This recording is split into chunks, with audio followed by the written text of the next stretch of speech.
Today I want to share with you the truth behind creative yoga sequencing. Creative yoga sequencing actually isn't that hard, and it's also not that creative. And I'm going to give you 3 steps or 3 tips to take you from uninspired and creative yoga sequencing expert. So stay tuned and make sure you hit the subscribe button and the like button and the bell to get notified when I post new videos. And let's get started.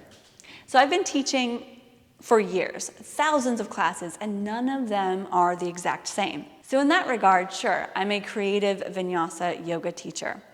I didn't learn a base or a sequence of poses. I sort of was pushed on my own and had to create my own foundation. So I did. And you can actually download my yoga sequencing templates and free guide over at ashesyoga.com/guide if you want the introduction to some of my sequencing methods. But to become a creative yoga sequencing teacher, I've got 3 things. Number 1, you have to have a base, a foundation.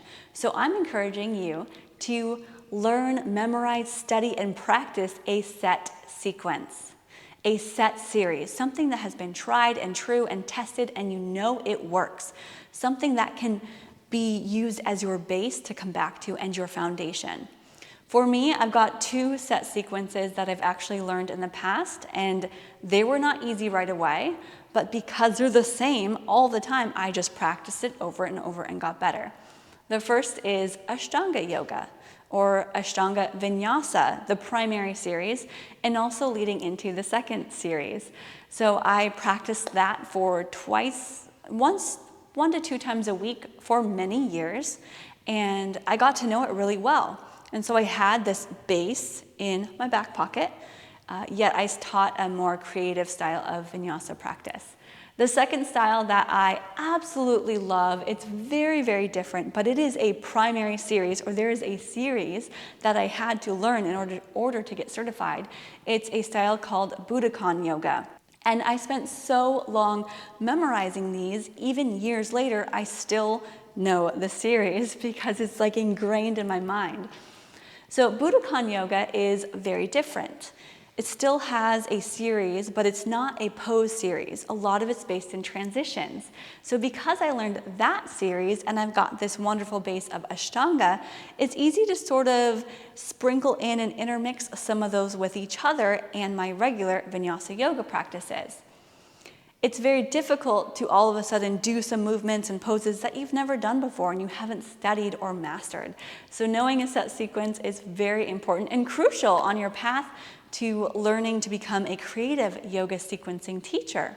Now, before I move on to tip 2, I want you to leave a comment down below and let me know. Do you know a set sequence of yoga? What is it? What do you practice? What have you taught? Maybe you don't teach it, but what do you know that could be used as your base or your foundation? The second tip to creative yoga sequencing is to take that set sequence or that traditional style and know how to modify it. Modify it using props, modify it for people who are not so flexible or strong, modify it for the people who want more intensity. So how would you vary each pose or some of the transitions if the people in your classes or maybe your own personal practice, if you can't do it that one day? So go through pose by pose and think about the different variations that you could take in those poses. I'm going to give you examples of all of this in just a moment, but let's get on to step number 3, or tip number 3, is to then take your set sequence and your modifications and variations and then play with it. So take different sections and mix it up, or add a pose on top of a different pose in a different section, or add something that's almost like a little sprinkle of something extra, or take something from Budokan Yoga and put it in your Ashtanga practice, or vice versa. Try to play with 3 to 4 different kinds of transitions in and out of different poses. And just think about, how could I move my body in order to get to this certain place in a different way? And let me give you some examples. All right, so the Ashtanga Yoga series is so cut and dry. It's very robotic, very one pose, next pose, breath, very linear. And After you do the sun salutations, one of the standing pose sequences, or a lot of them, you take your right foot, kick it back, open up, turn to the back, triangle pose, hold for 5 breaths, turn to the other side, hold for 5 breaths. So that's the foundation. Now think about how can you modify that? Step back, turn the toes, maybe it's using a block, maybe it's hand behind the back. For intensification, maybe it's hands forward. So what other ways could I take this triangle pose and vary it?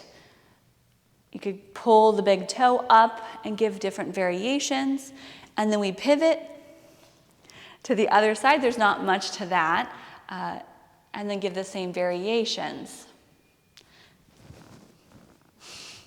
Right, so that's how you do step 1 and 2. Step 3, how could you play with it? So let's say we're stepping back, right? Triangle pose. Maybe in between, you do something different. You add a pose, like add some squats, add a goddess pose, or maybe you have triangle and you add a half moon to this pose before transitioning to triangle on this side and then doing half moon.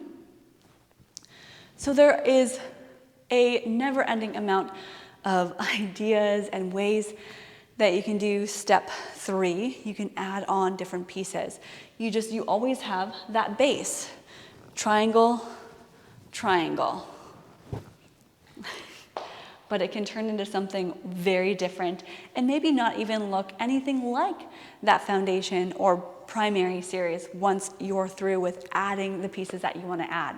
And the last tip I'm going to give to you is not to get too creative. Honestly, if you're teaching the basics and the foundation, most of your students need that. Even if they've been practicing for years and years, it is so important to come back to the basics. Every time I try to make a class creative and fun, and I saw this cool person doing this one thing this one time, I'm going to try it in my class. It's not as well received as I would like. Most of the time, though, when I go back to the basics and teach something that is foundational, my students will leave class saying they loved it. If you want to become a creative yoga teacher, that's awesome. Learn a set sequence, learn how to modify and adjust it, and then play with it and have fun. And also remember that you are going to get bored a lot quicker than your students are. Whether it's music choices or your sequence, they're likely not going to even realize if you do teach the same thing. And a lot of them will appreciate the repetition so that they can learn and can get stronger and can see the progress. Thank you so much for watching this Truths About Creative Yoga Sequencing. If this helped you, give this video a thumbs up, and I will see you in another video. You can always check out one of these other tips for yoga sequencing, and make sure to subscribe and download your free guide at ashesyoga.com.